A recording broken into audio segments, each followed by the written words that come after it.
Assalamu alaikum. This is Mubashra from the platform of Innovative Learning. Today the video is about noun and its kinds. Everyone wants to empower his English, and in this regard to learn grammar is very important. By learning grammar you can empower your English. So let's see the first slide regarding noun. Firstly, we will see the definition of noun and then further we'll explore its kinds. So let's see the definition of noun. A noun is a word used for giving a name to some person, place or thing. Noun ऐसा लफ्ज़ होता है जो किसी शख्स, जगह या चीज़ को नाम देने के लिए इस्तेमाल किया जाता है. Nouns are of different kinds. Noun की मुख्तलिफ इकसाम होती हैं. Proper noun, common noun, collective noun, material noun and then abstract noun. Firstly, we'll define and explain proper noun. Proper noun is a noun that denotes one particular person, place or thing as distinct from every other.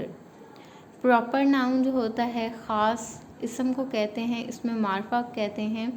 ऐसा noun जो कि ख़ास शख्स, जगह या चीज़ के नाम को डिनोट करता है और उसे इम्तियाज़ी हैसियत देता है बाकी सब दूसरी चीज़ों से, वो प्रॉपर नाउन कहलाता है.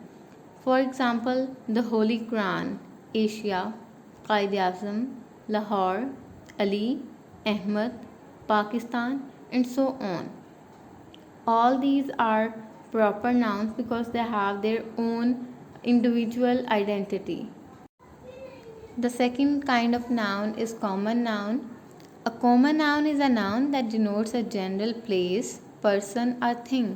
कॉमन नाउन जैसे हम उर्दू ज़बान में इसमें आम या इसमें नकरा के नाम से जानते हैं, ऐसा नाउन होता है जो किसी भी आम शख्स, जगह या चीज़ के नाम को ज़ाहिर करने के लिए इस्तेमाल किया जाता है.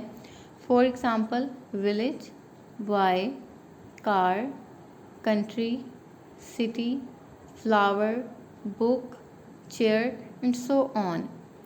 फॉर एग्ज़ाम्पल, अगर विलेज की बात की जाए, so the village is not specified here कि कौन सा विलेज है. एंड देन कंट्री, किसी भी कंट्री की बात हो सकती है, कोई कंट्री, सिटी या कोई भी चीज़ स्पेसिफिक नहीं होती.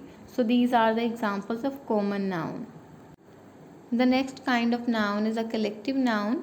A collective noun is a noun that denotes a group or collection of similar individuals considered one unit. Collective noun ऐसे noun को कहा जाता है जो एक जैसी चीज़ों को as a whole one word में रिप्रेजेंट कर दे. For example, nation, army, team, class, committee, jury and so on.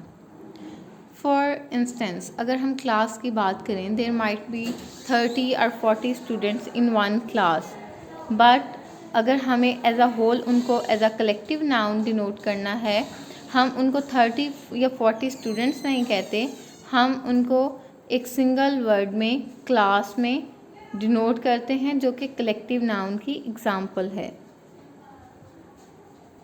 Next one is the material noun. We define material noun as a noun that denotes the matter or substance of which things are made. ऐसा noun जो कि ऐसे matter या substance को denote करता है जिससे बहुत सारी और चीज़ें बनाई जा सकती हैं, that is called a material noun. For example, water, milk, silver, iron, gold, cotton, wheat and so on. For example, अगर वाटर या मिल्क की बात की जाए या इन बाकी सब एग्जांपल्स की बात की जाए, तो हम इन सब चीज़ों से और बहुत सारी चीज़ें बना सकते हैं. So these are called material nouns. The next one is an abstract noun. We define abstract noun as a noun that denotes some quality, action or state which cannot be seen or touched.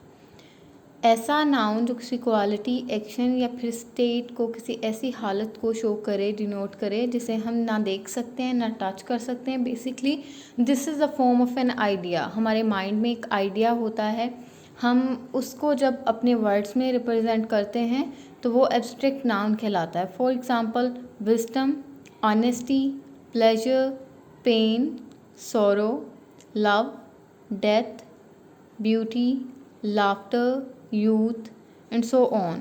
These are the examples of abstract noun.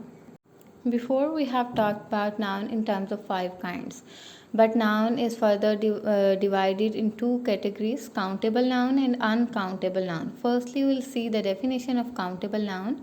Countable nouns are those which can be counted. They can have a or an or a numerical word, for example 1, 2, 3 before them, and can be used in plural. Countable nouns ऐसे होते हैं जिनको हम count कर सकते हैं, जिनकी हम गिनती कर सकते हैं. इनसे पहले हम ए या फिर एन या फिर कोई भी न्यूमेरिकल वर्ड यूज़ कर सकते हैं, और इनको हम प्लूरल्स में भी यूज़ कर सकते हैं. For example, I have a pen, 2 pencils and a bag.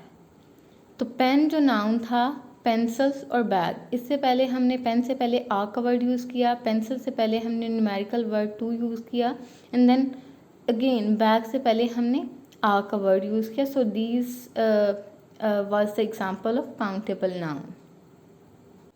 Usually common nouns and some collective nouns are countable nouns. अमूमन जो इसमें आम या इसमें नकरा होते हैं वो, और जो कुछ कलेक्टिव नाउन्स होते हैं वो काउंटेबल नाउन्स होते हैं. Let's see the examples of countable nouns: book, chair, bag, box, ship, cow, girl, student, teacher, man, woman, door, wall, car, heap, shirt, house. All these are the examples of countable nouns. Next one is an uncountable noun. Uncountable nouns are those which cannot be counted. They are not used with or, an, or numerical word, are in the plural. Uncountable nouns होते हैं, हम उनको count नहीं कर सकते, उनकी गिनती नहीं कर सकते. उनके साथ आ या एन का वर्ड यूज़ नहीं होता, ना ही कोई न्यूमेरिकल वर्ड यूज़ होता है, और हम उनको प्लूरल में जमा की फॉर्म में भी यूज़ नहीं कर सकते. For example, air and water are our basic needs. Air या वाटर को हम काउंट नहीं कर सकते. So this is the example of uncountable noun. In the second sentence, this axe is made of iron. This is also an example of uncountable noun. In the third example of uncountable noun is I bought some milk. हम milk को भी count नहीं कर सकते, उसको गिन नहीं सकते. Usually proper nouns, material nouns and abstract nouns are uncountable nouns. अमूमन जो proper nouns होते हैं, material nouns होते हैं और abstract nouns होते हैं. abstract nouns मतलब आइडिया में वो चीज़ होती है, लेकिन फिज़िकल उसकी कोई एग्जिस्टेंस नहीं होती कंक्रीट फॉर्म में. तो ये सारी चीज़ें अनकाउंटेबल नाउन्स हैं. Let's see the examples of uncountable nouns: milk, rice, water, oil, sugar, sand, salt, honey, coal, cotton, hair, bread, wheat, grass, syrup, flour, powder, limestone, mud, and so on. These are the examples of uncountable nouns. Thank you for watching this video. Please like, comment, and share the video as well. Thank you.